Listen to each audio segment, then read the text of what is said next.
தானா சேர்ந்த கூட்ட மூவியில சூர்யா சாரும் ரம்யா கிருஷ்ணன் மேமும் தான் ஒரு இன்கம் டேக்ஸ் ஆஃபீஸர்னு சொல்லி ஆனந்த் சார் வீட்டில் நிறைய நகைகளையும் பணத்தையும் கொள்ளடிச்சிட்டு ஈஸியா யாருக்குமே டவுட் வராம எஸ்கேப் ஆயிருப்பாங்க. ஆனா அதே மாதிரி ஒரு சம்பவம் நம்ம தமிழ்நாட்டில், அது திருச்சி மாவட்டத்தில் 1980 நடந்திருக்கு. இந்த காலத்துல நிலக்கிழார்களை தான் ரிச் மேனா கன்சிடர் பண்ணுவாங்க. ஸோ அந்த மாதிரி ஒரு செல்வந்தருடைய வீட்டுக்கு 4 இன்கம் டேக்ஸ் ஆஃபீஸர்ஸ் வந்து ரைட் பண்ண வந்திருக்காங்க. அங்க சுத்தி இருந்தவங்க எல்லாருமே அவங்க ஒரிஜினல் இன்கம் டேக்ஸ் ஆஃபீஸர்ஸ் நினைச்சு வெளியே நின்று வேடிக்கை பார்த்துருக்குறாங்க. இவங்க உள்ளுக்குள்ளே போயிட்டு டோரை லாக் பண்ணிட்டு கிட்டத்தட்ட 1 hour வந்து ரைட் பண்ணியிருக்காங்க. அதில் நிறைய பணமும் நகைகளும் கிடச்சிருக்கு.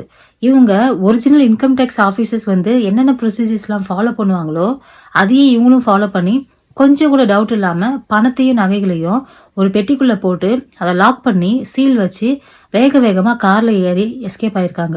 அந்த செல்வந்தருக்கு ஒரு சின்ன டவுட் வந்திருக்கு. இன்கம் டேக்ஸ் ஆஃபீஸ்க்கு கால் பண்ணி இந்த மாதிரி கேட்கும் பொழுது அவங்க இந்த மாதிரி ஒரு ரைடை நாங்கள் நடத்தவே இல்லை அப்படின்னு சொல்லியிருக்காரு. அப்போதான் இவருக்கு தான் ஏமாந்து போனதே தெரிய வருது. இதில் ஒரு கொடுமையான விஷயம் என்னன்னா, அந்த 4 பேரை இன்னுமே கண்டுபிடிக்கல. 1980s நியூஸ் பேப்பர்லேயும் நியூஸ்லேயும் இந்த செய்தி ரொம்ப பரவலாகவும் ரொம்ப பரபரப்பாகவும் பேசப்பட்ட ஒரு ரியல் இன்சிடென்ட். அரியூர் கிராமத்தில் தான் இந்த இன்சிடென்ட் நடந்தது. இந்த இன்சிடென்ட்டை பேஸ் பண்ணி தான் ஹிந்தி மூவியில் ஸ்பெஷல் 26ன்ற மூவியும் தமிழில் தானா சேர்ந்த கூட்டுன்ற மூவியும் எடுக்கப்பட்டதாக சொல்லப்படுது.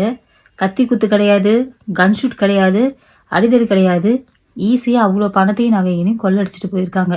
இதெல்லாம் கேட்கும் பொழுது தான் நம்ம யாரை நம்புறது, யாரை நம்பாமல் இருக்கிறதுன்னு நமக்கு தெரியல.